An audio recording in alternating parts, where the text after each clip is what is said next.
I'm Jeff Nyquist. This is the J.R. Nyquist podcast, and with me is David Dubyne. He is the guy that does the mini ice age conversations, global cooling, grand solar minimum, all things about this science, about the changes in the weather and other things that are coming. And I'm trained as a political science, David. Welcome to the show.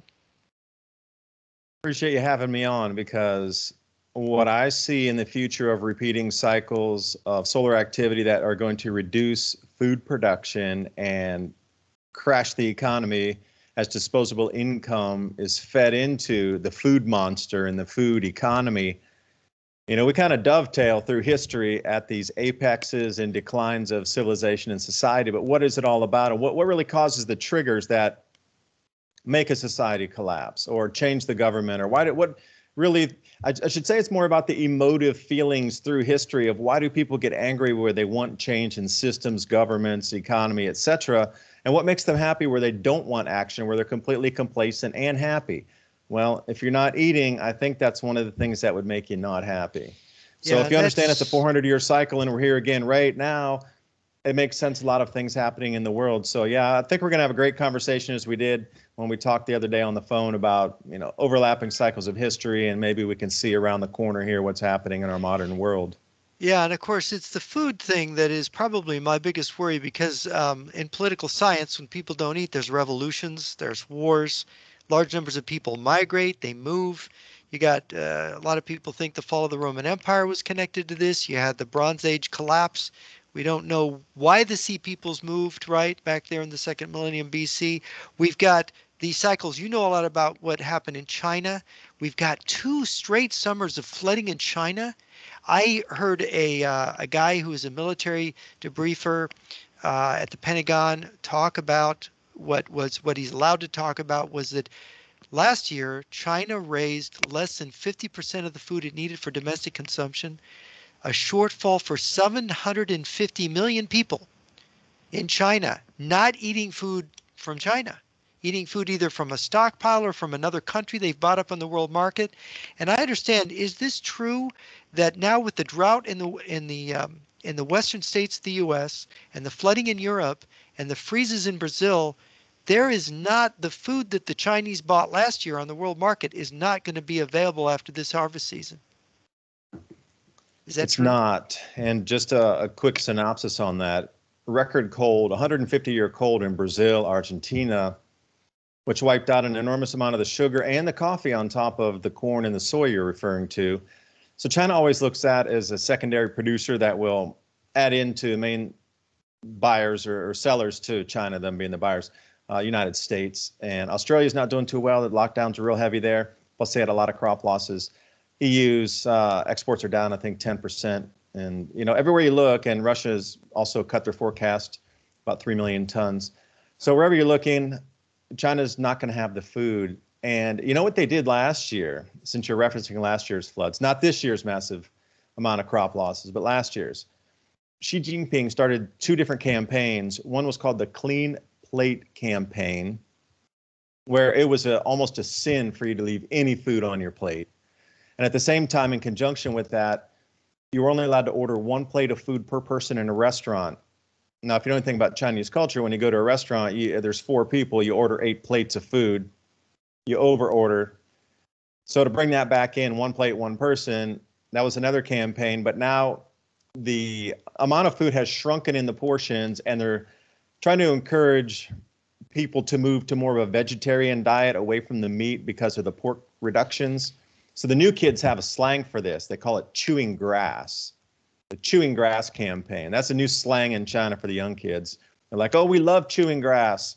They're being all facetious about it. But where is China going to get the food this year? And another little quick factoid, United States lost about 70% of the wheat that they normally grow this year as a country.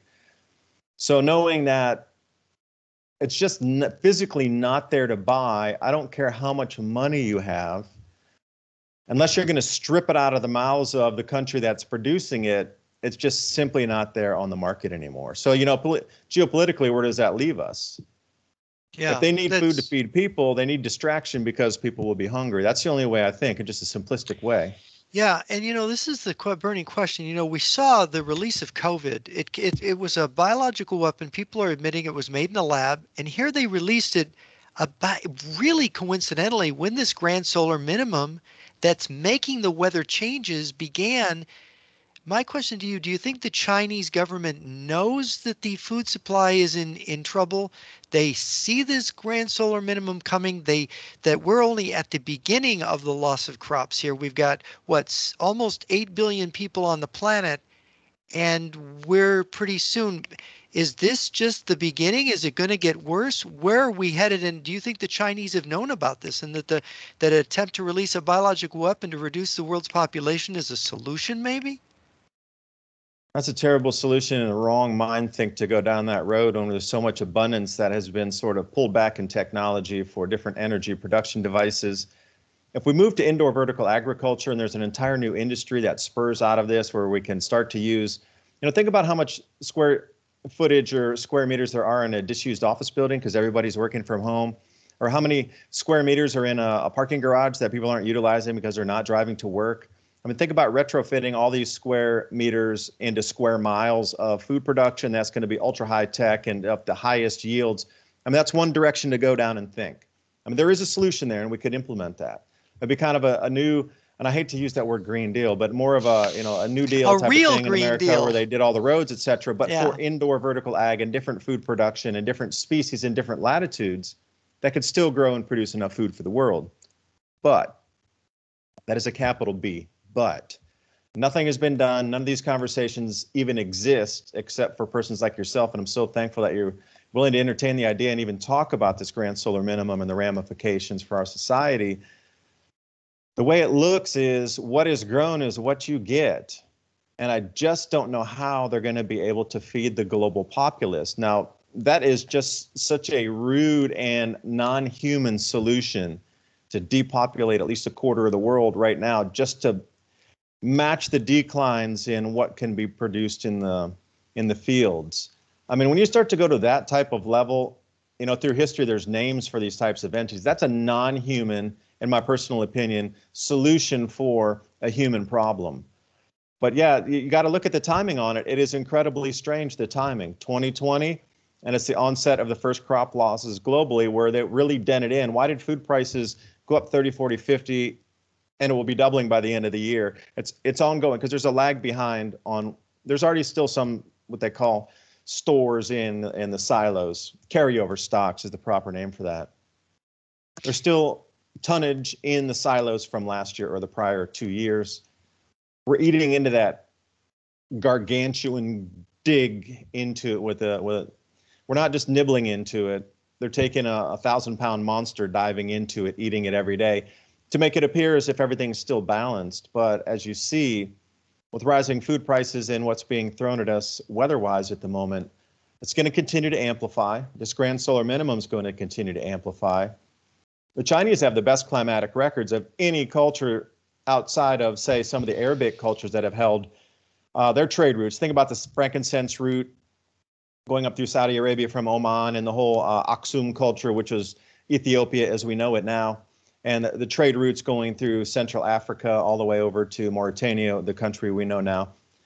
But that was more of a regional, sort of a Middle East type of thing. But the Chinese have been sailing along the coast, sending the Silk Road through, and they kept very detailed records about what was happening clear to the far west of Africa when something completely different was happening in Far East in Asia, say the East Coast of where Shanghai would be now. They compiled all these records and laid them on top of each other to get a very good detail of about 4,000 years of exploration of how something had monster rains or record rains in the desert over there would signal whatever it is, the Rubik's Cube of combinations of possible weather and climate shifting on cycles, not human input. But they had that mapped out for 4,000 years. So absolutely, unequivocally, 0% chance they do not know what is coming. They know what's coming, and they're basing and moving every chessboard piece around and setting up the society for this very event. The entire way that China's political maneuvering is happening, it's for continuity of their government to survive through one of these grand solar minimums, right along with Russia, getting ready with more cold weather gear, more cold weather vehicles, cold weather training, the clothing in their military is training. Everything's moving toward sort of a colder future for at least Russian military. I mean, there's a lot of people that are understanding what's going and they're pre-positioning themselves. You mentioned icebreakers in our previous call as an example. Yeah, Russia's been laying down keels of icebreakers for at least several years. Uh, I saw I think it was almost 10 years ago, I watched Putin. I'm a Putin watcher. And he was in an interview and they asked him about global warming. And he said, I don't believe in global warming. I believe in global cooling. And he kind of gave that little creepy smile he gives whenever he tells the truth. But of course, he gives lip service to global warming. But at that moment, he was being very honest. And of course, the Russian scientists, the leading scientists, uh, Abdusamatov, he's been talking more than a decade, but it's really come true in the last several years about a severe global cooling that he sees coming. And a country like Russia that is at such a northern latitude, in the last grand solar minimum, Napoleon lost the Grand Army in an early winter in Russia. Lost to horses. They froze. Their legs they got frostbite. Horses don't survive that. They ate the horses. The men were pulling the baggage train. France did not recover for the number of horses they lost for many years. And that was a period of starvation, even into the 19th century, being Scandinavian. I know that my ancestors on my mother's side of the family, many of them came to the United States because the last great famine where people starved in Europe, that was in Scandinavia from cold winters.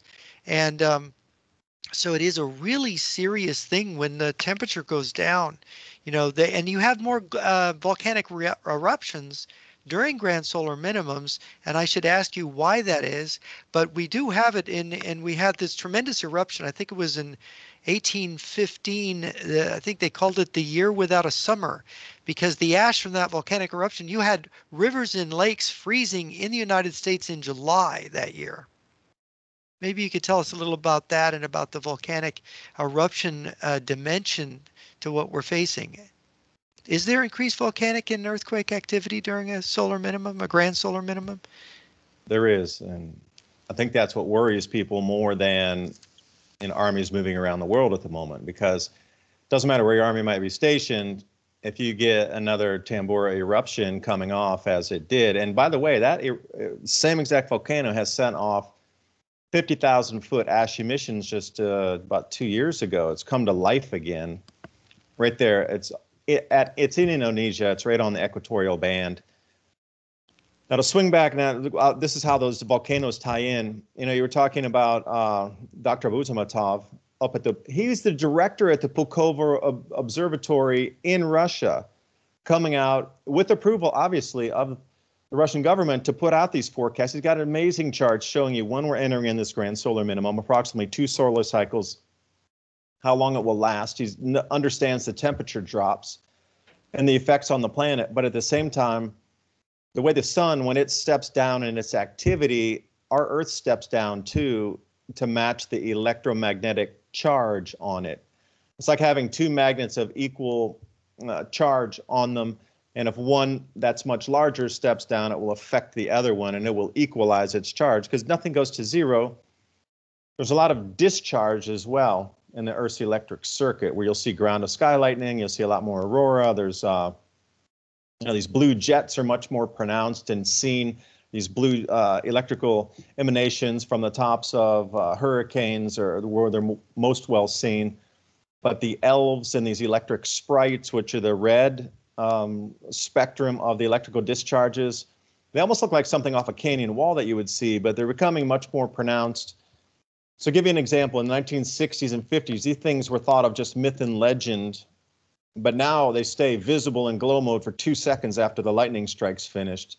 And it's incredible the way that they wafted through the skies and move. So I would consider them elves dancing in the sky too 2,000 years ago if I was going to explain it to you, except for understanding it's an electrical discharge holding state in a plasma form for a little bit of time longer in the skies. So if the Earth's crust is going to change in electrical holding charge, and the differential between where it needs to go and where it is now, it's got to let off some of that. And the way it would do it is earthquakes and volcanoes. Now they find this correlation's nearly 100%. It's not exactly, but it's in the high 90s of grand solar minimums and increases in volcanic eruptions and large magnitude earthquakes. Like that Tambora eruption, the year without a summer, the way it works now, wherever you are in our world on the latitudes, if you have an equatorial eruption, those are the most dangerous. Because when the ash comes out, it gets caught in the cloud cells that pull further north. And there's different cloud cells on the planet. The Hadley cell is probably the most famous that people would know. From 0 degree latitude to 30 degrees latitude is that first cell going north. But an equatorial eruption, it'll grab the ash and take it to from 0 degrees to 30 degrees south. So the ash starts spinning north and south across the planet. But if you get a massive eruption, like they did Mount St. Helens, for example, Pinatubo, for example, over in the Philippines, those will stray and they'll stay in their bands of latitude, but they'll only transit up 1 or 2 cloud cells from 30 degrees to 60 degree or 60 degree up to the North Pole. And that's as far as it goes. It doesn't recirculate and find its way going reversal down to the equator. It's just where the volcanic is in that churning of the atmosphere from north to south or south down to the South Pole is where it stays. Equatorial eruptions go through all the cloud cells, both north and south. And that's how you get that massive global cooling from one single eruption, because it's going everywhere evenly across the planet versus being locked in at 50 degrees north latitude where it spins up there. There's regional cooling.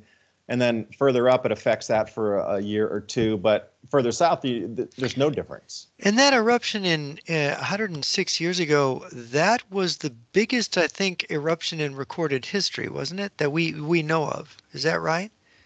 Well, there's been larger, Lake Toba is another one. That was 70,000 years ago. And apparently it was year without a summer for like 14, 15 years. Of course, we don't have, the first history was written by Herodotus. He was born around 500 BC. So when you talk about 70,000 years ago, we only know that's geologic history, but written history only goes back 2,500 years. We don't even know we barely scratch the surface on what the Earth can do while we're on it. I mean, this eruption 106 years ago was maybe a firecracker compared to what might happen, right? Well, it was 206. Yeah, we'll take it back. Those are. Sorry, 206 years ago. So let me add to that. Yeah. There's a period of history called the Late Antique Little Ice Age. And the onset was approximately 535 AD. Now, that's kind of not an exact number, but an agreed on number amongst many people who research the volcanic effects of declining societies at that point. So 535 AD, there were 3 major eruptions that, again, blocked out sun and had massive effects. And there are even written accounts on how the air seemed to be poisoned in Rome and across Greece, where people were having sort of acidic lung diseases where almost sulfuric acid was building in and people would just suffocate and their lungs would collapse in on them. So at least one that could be pinpointed to Iceland at the time, at least one was pinpointed to Central America at that time. And the third is an unknown still, but they think it was an equatorial. Again, there's a lot of, missing pieces going back that far in terms of what was destroyed after, 500 years of conquest. I mean, if we could have kept every single culture's records intact on what happened instead of destroying most of it during the 500 years of pillaging that our world experienced, we'd probably have a much better idea, unless that information was, privy to the few. But there's a lot of lost history, and trying to piece it together through geologic record and ice core data and lake core drilling sediments and pollen count and these sort of things. You get a pretty good picture, but it's better to have a historical account of somebody with 2 eyes looking up saying, wait, this happened, just like you're referring to. Yeah, when the fall of the Roman Empire, we don't even know all the combinations of things. But yes, some of these things, like smoky sky, not being able to see the sun or the sun discolored. And then there was another thing, is that there's the idea that there are more plagues when these things happen as well. Have you heard this? I have, and there's a direct train of thought that goes with that. With a weakened magnetosphere or magnetic shielding around our planet gets much weaker, so cosmic debris can penetrate further into the atmosphere. So something that would have burned up several dozens of miles above us can now penetrate in or even make ground impact or come incredibly low into the atmosphere. And the train of thought is during times of incredibly low solar activity, not the 11-year cycle, not the grand solar minimum cycles, interlooped with that even larger cycles, the bacteria or virus or whatever it is that's on the space debris rocks actually makes it to the ground and brings in something that hasn't been on the planet before. And then we get a variant of that moving forward. So it does seem that when cometary debris, cometary tails brush the planet, there's a lot of legends and stories about this. Whenever these types of space events happen, and you get a meteor shower with 10,000 meteors per hour coming through, people know there's going to be sickness on top of that because something has entered our atmosphere and the ground and the water that was previously not here. Now, again, you need to come back to written records on that. Every time they see the skies falling, literally, raining tears off of the heavens, there's plagues after that. Now, why is that? Yeah. And you have to put the correlation together, and a lot of people have. Well, there's really also low solar activity and cosmic right. debris impacts brings in new kind of variants or completely new illnesses to the planet. Now, Svensmark's work is interesting because he focuses in on the collapse of the sun's electromagnetic field. And of course, every 11 years or give or take, the regular solar cycle, the sun's electromagnetic field collapses, reverses, and regenerates. But during a grand solar minimum, it doesn't really fully regenerate.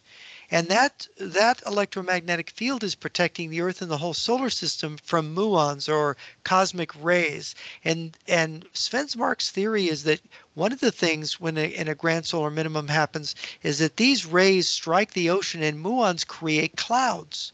And when more of them reach the oceans, we get more clouds, and maybe it also creates more mutations in bacteria and viruses, who knows. But it creates more clouds, it creates a lot more rain. We see the flooding in China. We do see drought somewhere else, but over the planet overall, you have more cloud cover, which means more of the sun's light is reflected back in the upper atmosphere. And so there's a general cooling that takes place.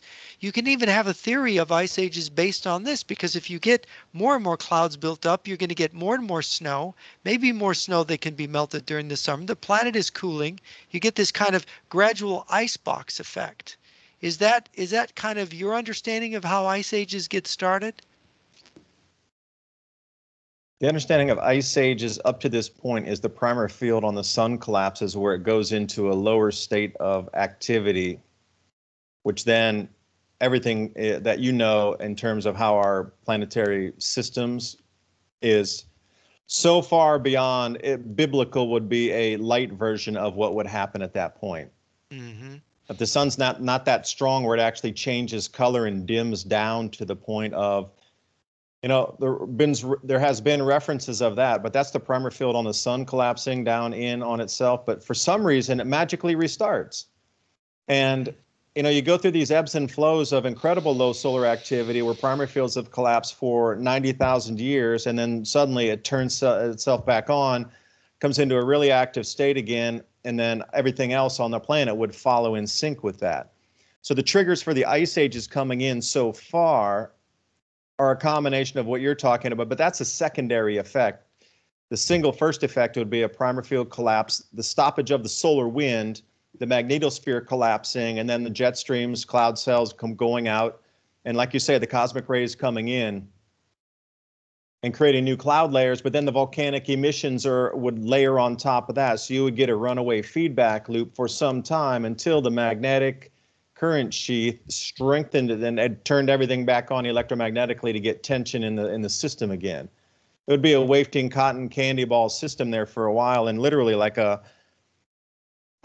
strong breath can compress something around, like a real soft cotton fiber could compress around some of the plants that we have. Let's see, in the summertime, the white seeds and you blow them off in the dandelions and they come out everywhere. Well, if there's no breath, there's not even enough power to push those seeds off the plant. Well, that's what you would get in an ice age time comparatively to our Earth. So what is the feedback loop that's really going to drive it this time? We're starting to see a couple of things. Now, Svensmark's work's quite interesting. If you follow Heinrich Svensmark, when he came up with the ideas of cosmic rays creating cloud layers, Mm-hmm. He lost his funding.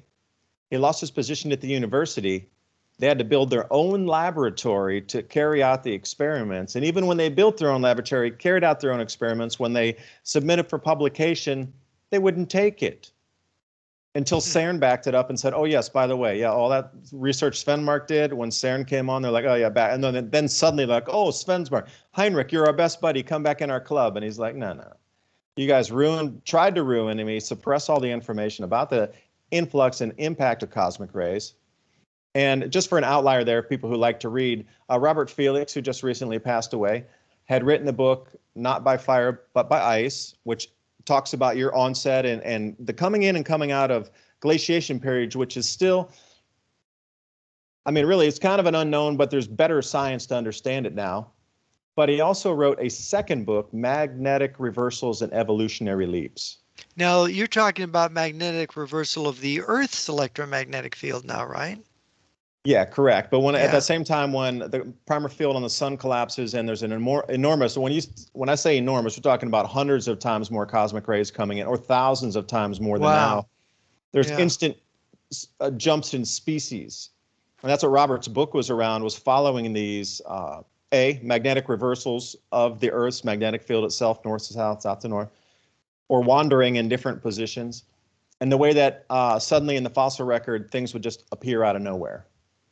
Mm-hmm. And he was trying to put these together over millions of years. And that was his last peg of research, was specifically on that correlation and connection between cosmic ray density of just so far off the charts, we would know, our instrumentation probably wouldn't be able to measure it. It would be that density of the cosmic rays, but still the effects on the planet. And, with the sun, the 11-year cycle, that just means it reversed, but then it takes another 11 years to reverse it back to where it began 22 years prior. So if it's a north-south reversal, but then it's going to reverse itself back again, so it's back to the same. So it's a round trip of 22 years to do one complete north to south, south to north, to bring those positions back in parallel again. And does the polarity of the sun's electromagnetic field matter to the Earth? In ways, yes, but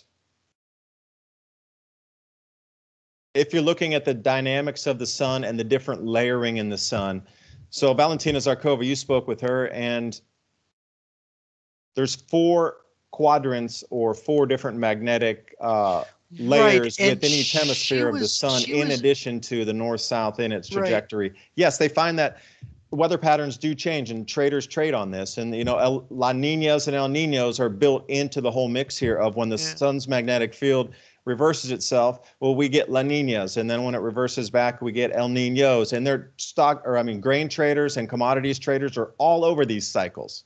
Mm-hmm. So if you think it's some woo-woo that Jeff and I are talking about, people make their entire living trading commodities based on what the cycles of the sun are doing to the Pacific Ocean temperatures or the Indian Ocean temperatures, and how that then will twist weather patterns to put more precipitation, cooler spring, warmer summer, drought here. It's a science. They've already built it out for 100+ years. Mm-hmm. They already know where it's going to move, and they bet on grain commodities based on the cycle and what it does in heating or cooling the Pacific Ocean. Interesting. And of course, what was kind of scary when I read some of Zarkova's material, and she's in England. She was born in the Soviet Union, but she works in England.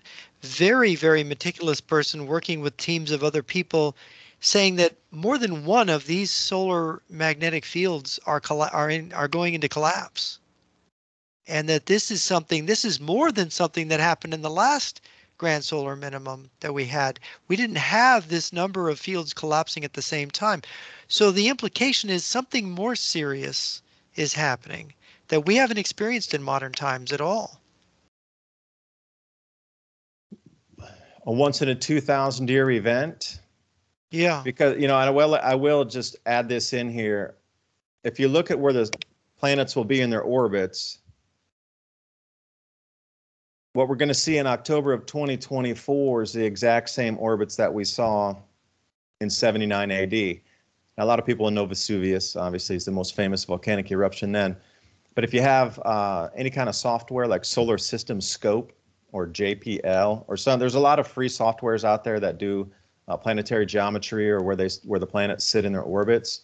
I would highly, highly encourage you to go out to October 2024, and if the software is strong enough, reverse it back to 79 AD or right around that 2000 year mark, and you'll see how they match up in a square. And there seems to be some extra electromagnetic effects where those 4 planets start to play in on themselves as everything, as the sun declines in its activity, those 4 start to coalesce in their own magnetic field, and then the Earth's sandwiched in the middle there, and you have looping toroid waves on top of that. I mean, there's a lot of ifs out there, and we're about to live a lot of science is going to go light years ahead on understanding our solar system, the sun, the cycles, and how different magnetic fields can form an inner loop on outer planets here in these next 10 years. We'll probably learn more about science with the instrumentation we have in these next 10 years than we did in the last 5,000. Mm-hmm. Yeah, because we're going to be going through something that's different. And you mentioned the 7980. One thing that Zarkova explained was that the Earth is closer to the sun in its orbit than in other times in history. And this is like going to be the case for hundreds of years. So that might have some mitigating effect. But you had mentioned to me the other day, because of this alignment of planets, the northern hemisphere is closer to the sun during the summer now and further away from the sun during the winter. Could you talk about that is that a significant factor here? Well, it's a well-established science checking where the geocentric orbits of the Earth are, and it moves out further away from the sun, and it's been mapped that NASA has charts on this forever. And so Theodore Landscheid did probably the most incredible work on it, going back in such a more era of time, millions of years, hundreds of thousands of years, and trying to equate some of this and what we started talking about, the onset of the Ice Age. Like Theodore Landscheid did an enormous amount of work trying to put this together with obliquity and all. Then they got the precession of the equinoxes and all these things mixed in on longer time frames in this 200 years of climate science. Going back 500,000, 2 million years is a much better gauge of larger effect cycles that could affect things on our planet here in terms of climate than just yourself or myself driving a car to the farm down that way. Right, and I've read that this is not one of the times in history where CO2 is at its high point in the atmosphere now, is it? No, it was at around 7,000 parts per million not too long ago. And when I say that, I mean relatively within several thousand years. You need to go back after the Younger Dryas era. So not a lot of people want to talk about that either. That's another sort of hidden bit of history. When they show you these climate charts, what I don't like is most times when they show you these long-term climate charts, they'll always stop it at around 9,000 years or maybe 10. They go, look, the last 10,000 years. And what they don't do is bring it back those extra 3,000 years to show you when the Earth's temperature plummeted 15 degrees Celsius, stayed there for 1,000 years, and then ran up 10 degrees Celsius in about less than a century. So that era of history is called the Younger Dryas period. And when you go right around that era, you're going to see that 7,000 parts per million. We're sitting around 450, could be 460 now. I didn't get the exact in the last week or so. Yeah. But it has been. So when you're looking at other forces, and you know that the orbit of the Earth is going to be pulling more toward the sun in the winter, in the northern hemisphere in the summer, and then as it pulls around, it's going to be further out in its orbit in the winter. I mean, there's going to be extremes just strictly based on that. That is a cycle that can be predicted that there'd be extremes because of such differences in the heat and the cool coming in between that, being that close to the sun on out and then coming back in. And it's doing more of an ellipsoid orbit versus a circular orbit, which you would expect. Right. Come by and then it'll get closer in. Now, the unknown, which is slightly known, is that this extramagnetic field forming in the outer solar system in the interplay of Jupiter, Saturn, Uranus, and Neptune is going to have some causation or some effect on this as well. Now, to be seen and which will be calculated and known as a fact after this event is how intense did that second magnetic field become? And what intensity did it have any effect on our planet as a add-in to what the sun regularly does? Because you have to think about magnetism. It's not just a flat disc of, like on a vinyl record player that just goes out like this. It loops in on itself. So we're only going to be we go Mars and then Jupiter. So we're going to be just 2 planets away from that second magnetic field torus loop. But then we also have the sun, which we're always in. So then we'll have 2 of these looping toroids coming on top of our planet with the weakening magnetosphere. And right now, this polar wander and the changing in the magnetic field strength and the polar wander where the north and south poles are moving around. Yeah. This is very strange. We haven't seen this in beyond what you're talking about, recorded history of verbal and written record. This goes far back past that, 12,000 years plus ago, and then we're getting back into this time when the Earth's magnetic field is starting to jump around a lot, like it did 12,000 years ago, just prior to the Younger Dryas event. Yeah, the ancient Egyptians, you have Plato's fragments from Plato, the philosopher. His ancestor Solon, the lawmaker in Athens, went to Egypt. He was very fascinated by the written records, and he was told things by the priests. They had like a legend about the chariot of the sun scorching the earth, and there was a discussion, fragmentary discussion, about what sounded like giant electric storms striking the earth, and the people in the highlands were just devastated by it. You wanted to be in a lowland area, is what the priest said. As I remember, I got curious and I read about this, and there was a German scientist in the 1930s who was working on this, had a theory that there was a micronova event, that the sun, something came off of the sun and it struck the earth and it did enormous damage to the earth. Do we know anything more about that now? Do you have any things you can share about what you've read and what you think on that? Well, the micronova research, the real person you're going to want to reach out to and check out the mini series. He does many parts of series, and the last one he did was going in through every single native, even not well beyond Native American, but he went well across the planet on all indigenous peoples to find their legends and then equate it. And he put a spreadsheet out. Did they talk about darkness? Did they talk about planetary impact with objects? Did they talk about flood? Did they with waves? Did they talk about high winds? And he put a whole spreadsheet out on every legend across all indigenous peoples with the effects of what you're talking about here across the entire planet to try to give it a date range. Like that's the research he does on these micronova events every 12,000 years. His name is Douglas Vogt. And in my opinion, he's the premier researcher on micronova from the sun, and he anticipates another one in 2047. Now, based on what's happening currently. He thinks it's going to happen in 2047.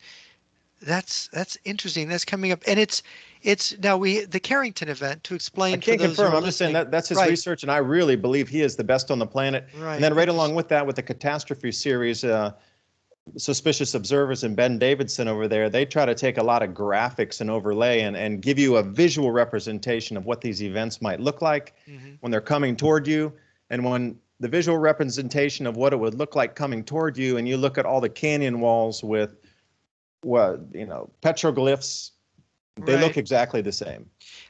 So there's a lot of repeat in history on really the survivors that we talked about in the lowlands, witnessed that and then chiseled it on the wall so we would never forget as a warning. When you start to see, Squatter Man is a famous one, and they can replicate that in plasma laboratories now.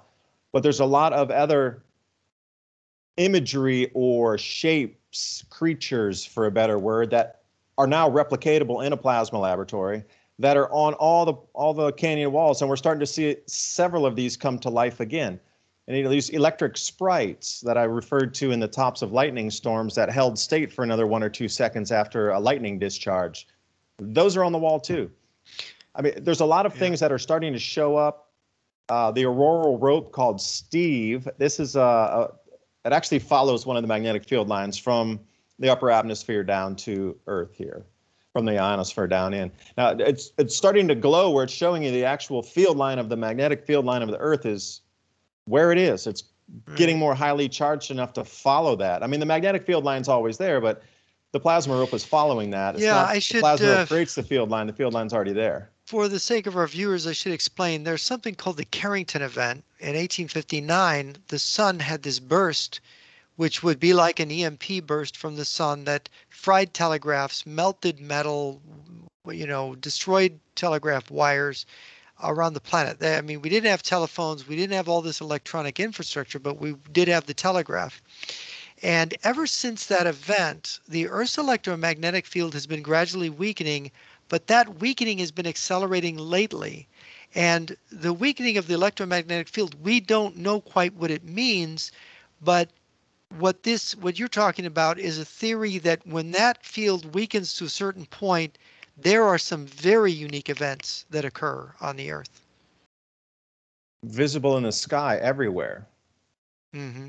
Yeah, visible in the Visible in the sky. sky everywhere. And that ties right into what the polar wander, for a better term right now, Yeah, where the the North and poles South start to Pole are wander. moving Yeah, so quickly yeah, everywhere. That's yeah, exactly tied in with that weakening. we're talking about the electromagnetic poles wandering, right? Not the field, not the physical Right. geopoles themselves, the physical poles. I mean, Charles Hapgood talked about Earth's crustal displacement, where the actual Earth slid over on itself when the field strength on the sun went to, or our magnetic field went to zero. So I would have to think that somewhere else there was a 0 point event, and then it slipped. And when the magnetic field started back up, it locked back in place. Now that's something completely different. I'm talking about like a physical pole shift on the planet. We're not talking about that. We're talking about north and south on your compass. But you got to think about how much life that would affect as it goes out of sync even more. And then our motors and the way that all of our devices run are built on the Earth's magnetic field aligned north to south. Well, what if that reverses or even changes 70% this way or whatnot? I mean, there's going to be effects to our physical infrastructure as well. Wow, that's something I had never even thought of that. That's Yeah, because when amazing. you're building something in a motor and it's electrical circuitry, what is it? It's using electrical circuitry based on north-south orientation, relatively. Not exactly down to 360, and zero where it is, but it works on that principle the way we have a north and a south pole now. If that shifts, then everything stops working. So you have, with all these changes in the Earth's electromagnetic field, the sun's electromagnetic field, we are going to something where there could be many effects on our civilization. And getting back to the food effect now, we're at the beginning of this thing, we think. Zarkova believes it's going to be a 30-year cooling, and then it'll be warm again for a couple decades at least. From your research, all these scientists don't agree. Abdus Samatov thinks it's going to go much longer than that and potentially be much more serious. What kind of decline in the food production are we going to expect? If we're at the beginning of this, how much worse it's going to get throughout the next decade and a half? 60% reduction globally. 60%. Now, there's many outcomes that could occur. Now, believe me, there's many outcomes that could occur. If we all get on board and start these conversations on governments, how to respond to this, the current way we're doing it, they're looking at 60% reduction in all global agriculture when it hits the bottom of this thing right around 2028 to 2029.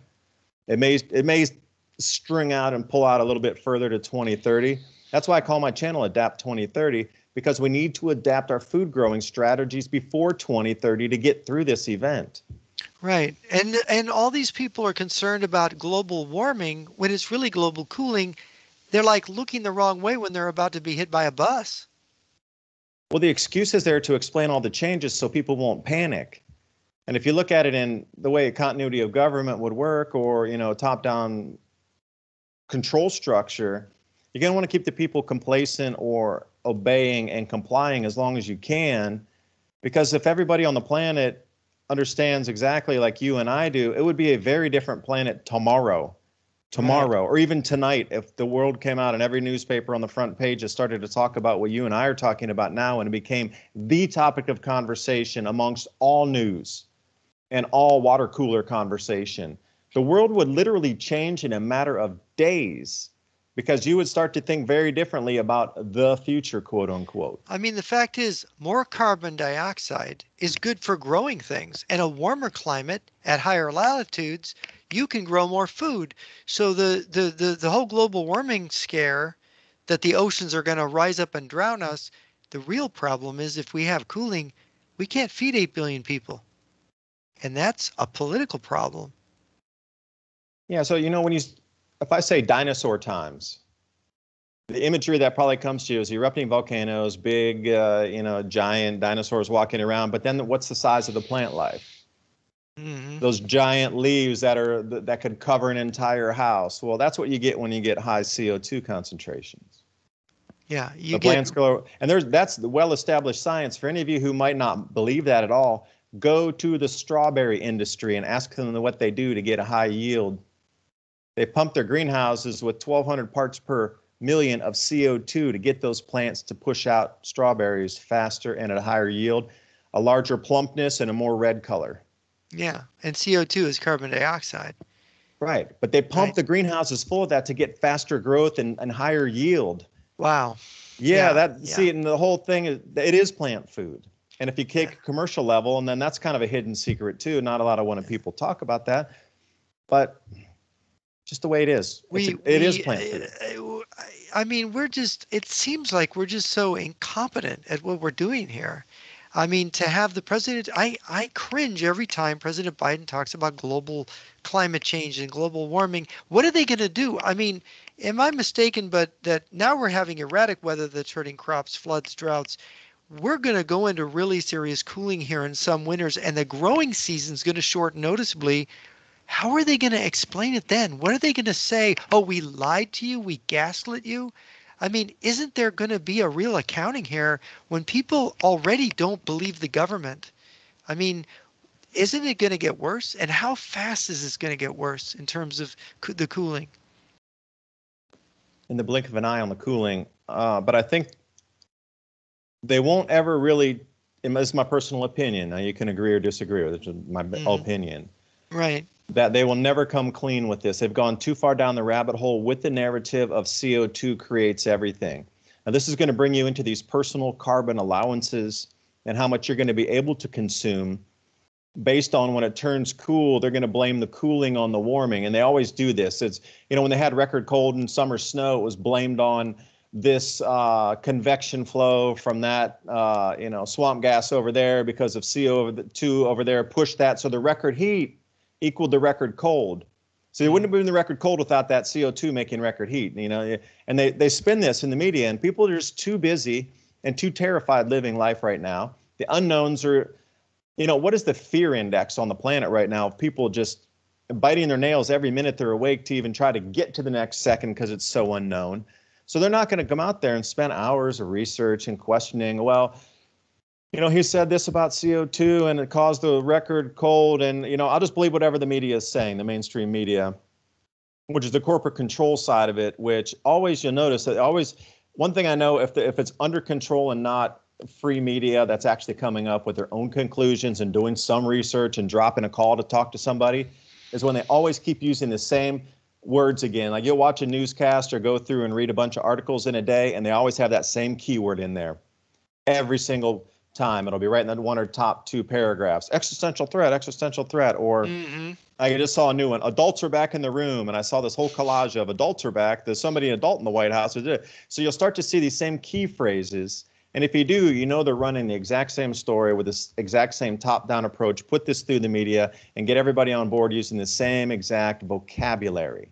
So once you see outlets that are using the exact vocabulary that keep repeating and repeating again, that's a message, a narrative put out, not real news. If they were sane, they would be preparing society for this, but by not preparing, they're setting up a situation of mayhem, basically. And population collapse. And then, then it's kind of culpable. We didn't know, hands off. It's not like you just said, in the beginning when we were talking about, was it anticipated as a purposeful call to reduce the population, to have it step down lockstep with food production declines? Mm-hmm. Okay, that's nefarious. That's a plan. You can point a finger. They're on trial. But with Yeah. this grand solar minimum not preparing people, I'm sorry, we had the science wrong. Not our fault. We're not culpable. It was nature. It was an act of God, literally. It was the Yeah. sun. And But again, but why, going back in history, you studied so much of it. Why was every ancient culture so fascinated? And the sun was the focal point of oh belief yeah. systems, rituals, Yeah. holidays. In Why was fact, that? when Christianity emerged as the ruling religion of the Roman Empire, its chief competitor was sun worship. Sol Invictus. It was sun worship, and the ancient Egyptians, the sun god. They associated Ra with the sun. So the sun was, I mean, the sun drives weather, it drives climate, it drives, the idea that we, puny human beings, can affect the climate when the sun is like how many billions of Earths can fit inside the sun? It's so enormous. We cannot even begin to imagine this body out there that's 90 million miles from the Earth, the radiation that it puts out, and even when it hiccups or it burps, we feel it. You know, it's just no doubt about it. Um, and so I saw there's been books written about this, saying that it's like a 3 to 4 billion people will not be able to be fed, and you're saying this is really a more conservative estimate. It could be 60% of our food growth lost, and we're just barely feeding everybody now. I think maybe the last year and this year are the first years. Maybe there's not quite enough food, and they're going into stockpiles. So when are we going to know how bad it's going to be? Is it going to be this winter? Is it going to be bad? Is it 2023, 2024? When are we going to start to see this? I mean, from your studying, how do you see it? Well, when the United States Department of Agriculture and CONAB in Brazil finally tell the truth instead of trying to stabilize markets, and we get real data and real numbers of what the carryover stocks were and how much garbage is still mixed in there with rotten black corn that they count as good yield that can be exported. Once they come clean with some real numbers, finally, then we could probably get a good idea of truly how much food's left that could be used and spread out through the lean times that are here.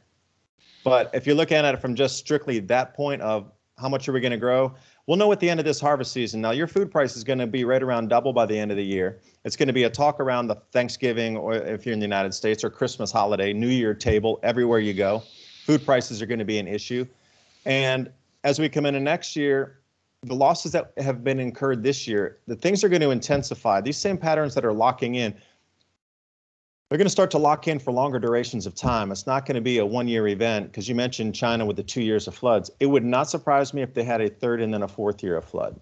Really? Now, in the exact same location, perhaps not. Maybe it would move a few hundred miles, but that cloud cell and that jet stream has locked into a new place, and they're competing for space, if you will.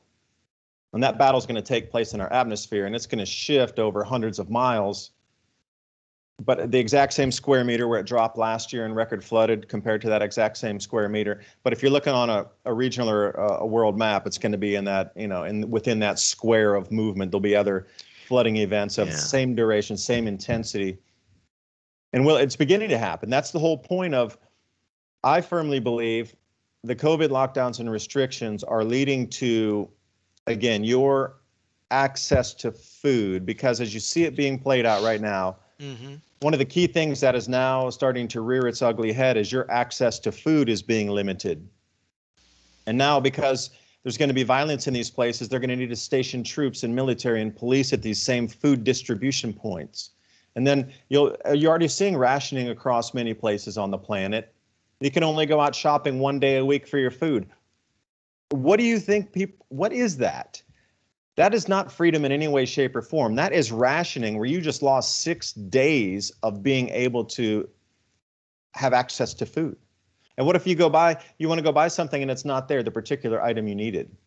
Salt, sugar, flour, whatever it is, pumpkins. It just doesn't matter what the item is. You're allowed to shop one day a week in Australia. You're locked down in France. There's so many places you can or can't go. You can't get to the food. And see, this is what it's going to be all about. It's going to be about, are you a good or bad citizen? And if you're a good citizen, you're going to have access to food. Food is going to be the most important thing that defines the next world that we're moving into. If there's not enough food, who determines who gets it? And those with militaries and police forces that can control the citizens are they going to be the ones who can enforce who gets it. Now that's in some areas that have already set up such a top-down approach. And again, it brings us back to 9/11 since that's today. Ever since 9/11, all has been built out as police state across the world. And it's like they're prepositioned assets, and they're here right now for this famine. Not yet. Food shortages, yes, now, but it will be more intense. And what happens when people do wake up? There's going to be a lot of angry people on the street, not just because your kids are hungry or my family's hungry. It's because you didn't warn us governments, and we had 20 years. And this global governance system we're moving to, where everything needs to be tracked, every monitor. And now they're going to, at least in the United States, IRS is going to be looking for every single transaction over $600 in real time from your bank to them. So where was this giant step up that now they need to know where every dollar is moving across the planet? Is it to find out who's getting ready for these events? Is it because you're going to trade in an economy when you're going to be forced to only go through a certain outlet? Mom and pop business is ruined. Across the United States, and I'm going to talk from the stateside perspective, there was a lot of food available and goods available in the mom and pop stores across. So if you didn't go to Costco or you didn't go to Sam's Club or Whole Foods or a corporate owned distribution point, you could still feed yourself easily. You could go out of the farmers markets, which are closed now. You could have gone to any kind of ethnic food stores across a lot of them are out of business now. You're not allowed to travel there. You can't go there. So where does that leave you? It leaves you directly funneled into corporate controlled food outlets, food distribution points. And you might say, well, David, I could just order online. And I'll say, you're right back in the same place I just said you were, except you didn't physically walk there. You're ordering online. Like how many mom and pop businesses have point of sale, pay through portals where you can order, have something to deliver to the house? And you don't. And it's all about the food, the access to food, the control of the food for those who obey the most. And this is where I think it takes the kind of a darker turn. You would know better than I through history. How many times have we seen this same thing play out where food's used as a weapon to control the citizens? I mean, you have a far better gauge of that through history. 5 times, 10 times, 100 times? I really don't know. I'm just, the Holodomor is a pretty famous example of that. Holodomor, yeah.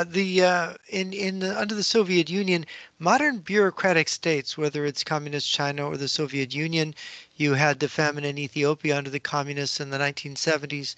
You have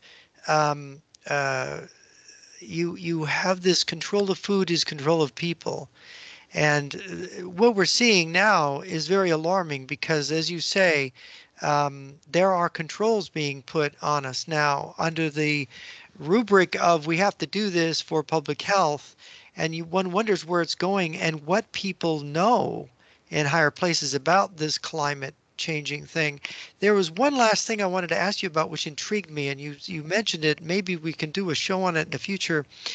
And it goes back to Professor Hapgood and to Einstein, this idea that there was a discovery made more than half a century ago, more than 70 years ago, some kind of discovery that they understood some catastrophe that was impending from what they learned, and that they have kept it secret, and that Hapgood and Einstein and others were working on it. Could you speak to that a little bit about whether this could be something that's known and what we do know about it?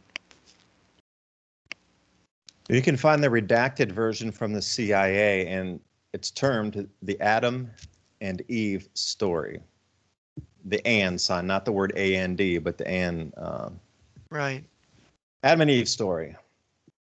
And it talks about the previous cycle of when this happened. There were physical accounts of this, written accounts of the earth splitting open, how the wave transited all the way from the ocean clear into the center of the United States, how parts of ocean sank, and then other parts of the ocean just rose out of the ocean, and other land masses just completely sunk underneath the waters, which would explainable if the Earth either slowed its rotation or stopped the rotation, or there was some sort of nullification of a magnetic field where the Earth might move slightly into a different place. And I'm talking about full geophysical movement, right, like Hapgood was referencing to. Yeah, and Hapgood's idea was that like a washing machine that gets out of balance. It starts to bounce and wobble, and things start to happen. We've all had that a load in a washing machine, and it's going round, and the load isn't balanced, and then you'll see the actual washing machine will almost be hopping. It'll actually move because of that imbalance. So some kind of thing that, and he thought the Earth's crust would become mobile at these times. Um, Right, at least the top 300 miles, it would slide around the mantle. But again, you're talking about if that were to happen, there would have to be zero magnetic field on the planet for that to occur. Like what we oh, understand today, for the crust to slide, it was almost as, I've heard it described so many ways. And, it's like if you have an orange and then if you were to be able to peel the orange from the inside and completely disconnect it from the orange, and then, the skin of the orange would slide around independently of the orange itself, and you could move the mhm. skin into different positions. The only possible way that is going to happen on our Earth is if there is zero magnetic field, because those two, the mantle and further down and the crust, are locked in place because of electromagnetism. Now, if that that magnetic field were to disappear, then both of those constituent parts would have no magnetic field to align to, and they would just kind of wander wherever they wanted to until the magnetic field started again. And I don't know what strength they would have to attain, but they would lock back in place on position again because each of those parts would then have a magnetic field and it would adhere to the laws of physics and lock back in on itself. Now, that is the only way that that's possible. And again, going back through myth and legend, there's so many accounts. Every culture, every continent talks about the Earth's rotation standing still, Earth's rotation reversing, the planet spilling over on itself and giant tidal waves coming in, the Earth rifting open. There's an enormous amount of stories of variants of this. Now, what's the real frequency? This is the thing that should be talked about, and Douglas Vogt really goes into. The frequency that the government, and I shouldn't say government, but the established science gives us along with government permission is once every 780,000 years, something like this. But what if the frequency was once every 12,000 years? And we're coming up upon another one of these events. See, again, when you're talking about controlling populace, catastrophism and repeating cycles is not the way to do it. Nobody will comply because they say, why? We know in 7 years, we know in 20 years, this is going to happen. So why would I do that?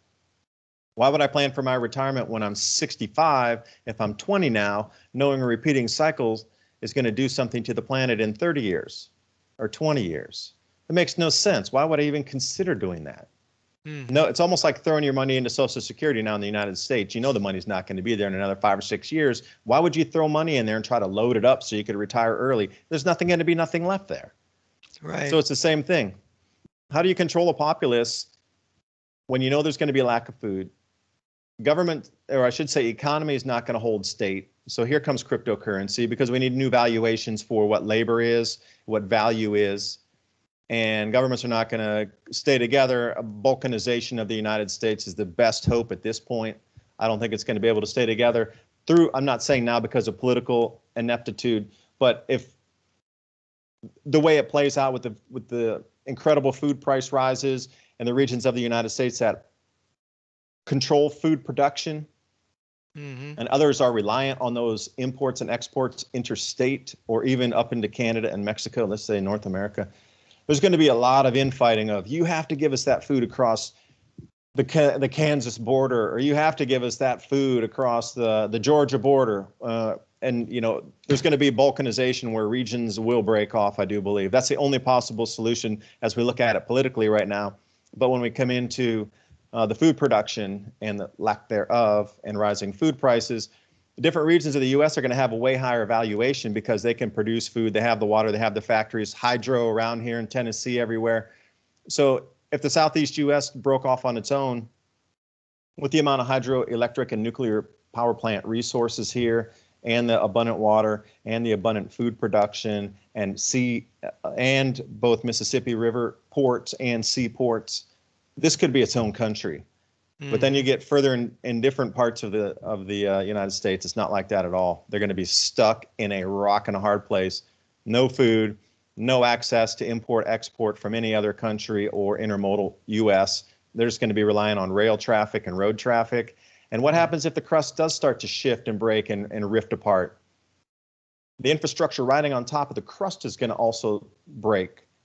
Now, how long will it take you to repair oil pipelines, gas pipelines, water pipelines, electrical conduit, fiber optic cables, bridges, railroads, and highways, locks, etc., to get the world to function the same way it does? See, I think governments are preparing for a lot of breaking of infrastructure too, based on the earthquakes and the earth cracks and rifts that are associated with the second magnetic field. And this time we're in right now, moving right now to 2022 and 2023, you are going to see more broken infrastructure that makes no sense. And they'll just keep explaining it away, gaslighting you the entire way away. Oh, it was this, it was a frozen on thing here, and CO2 made the ground freeze 6 miles under. That caused a rock to fracture. When that fractured, it pinballed over there, and then it hit a gold vein that suddenly shot electricity out, and it blew the highway out. And that was all because of CO2. It'll be something like this ridiculous, you know? Well, David, thank you so much for this. We've done our hour, and I hope we can do it again soon. Your wealth of information, and I've always been very curious about this subject. So I thank you so much for coming on, and let's stay in touch. And folks, why don't you talk about your websites and your books and how people can get them? Okay, I also have a homestead here. I've decided to leave the city and move out to a farm. And since I'm telling you these things that I have spoken about with Jeff here in the last hour, I'm not going to say something to you like this and then still live in a city. I moved out to a farm in a remote rural East Tennessee to get away from this chaos and madness that I see coming. I'm trying to become self-sufficient as much as I can and get off the grid and grow our own food and have access to water and just so many other things. Homestead 2030, which is related right into that Patreon channel, and the Adapt 2030 channel on YouTube, where I try to do updates on the farm mixed in with what's happening in the economy, and then, you know, some of these really strange and unusual weather events that back up what we've been talking about. Out of season snows in summer, etc. So I try to loop everything in between. And then like this audio we've done here, I'll load that over onto the Mini Ice Age Conversations podcast on Libsyn. And any of you who listen to podcasts, you can find it anywhere podcasts are hosted. The website, oilseedcrops.org, there's a lot of information there. And I haven't much, I'm just, you know, making a few choices in life here about updating things on social media or getting ready for the next batch of dehydrating and canning and going off and learning things on how to wild forage, or spend the time of hours to load something back on social media. Personally, my own self now, I think spending 5 or 6 hours in the day to go learn how to wild forage in my acreage behind my house is way more important than updating an article on my website, because what we're transitioning through, I see a lot of things just, you got to get ready. So for me, growing the food and putting the feet in the soil and the fingers in the ground and things to get more ready, I'm trying to keep the social media presence, but those three things, the website, or not the website, but the Patreon account, the YouTube channel, and the podcast are the best way you're going to get it. Oh, and the book I wrote in 2019 called Climate Revolution. I would update it with more new information that has occurred since that time. But that's available out there. And, you know, I do an enormous amount of presentations and I leave most of that public. So Jeff, I sent you that one that I did. It was just a primer on what is a grand solar minimum? How does it affect the Earth's magnetic fields? How tightly everything's linked? And then a few pages or chapters in history of how it affected. Which areas in the region in the world are going to get affected on maps I did in 2017 that seem to be coming to fruition. And, you know, and I encourage you to do your research too. And the last thing I'll say, Jeff, thanks for having me on. Do your own research. I don't want you to believe a thing I said tonight. I really don't. Not for me to, I don't want you to believe me. I want you to go do your own research. And then if you find the research and you find this information, you'll be able to explain it to other people better. And then you can find your own next set of things that'll help you transition through this time. Now, not everybody's equal on this transition period. So what you find will be personal for you and your families, and I wish you the best of luck getting prepared. This is the last year that our society will stay intact in terms of economy and food pricing. So enjoy your holidays. And, you know, it's helped me appreciate moments of being awake and alive more, knowing that these precious moments are here now versus having to fight for something in the future. And I'm trying to use my mind for manifesting here that we won't have any problems out here at all, that everything will just glide by us. because keeping a positive mind frame and a positive thought process versus resonating in the fear, that's how they're going to trap you, is in the fear. You need to get, I know it's difficult to say, there's a lot of things going on, but never be hopeless, because people have lived through this for thousands and thousands and thousands of years. It's not that we're just all going to disappear. Our way of life is going to shift, but humanity will still remain. So that's my message. Stay positive with it, because think about transitioning through this, and if you can get off the systems that have held us down for so many thousands of years, and if things transition into more autonomy, more self-sufficiency, your self-sufficiency and decentralized food starts at your own garden. That's what it's all about too. And I think I'm going to ramble well over an hour, so I'll let you go, Jeff. Thanks. All right. Thank you, David, very much. That's been fantastic. We will do it again. That was David Dubyne. I'm Jeff Nyquist, and this is the Jeff Nyquist podcast. So thank you for joining us.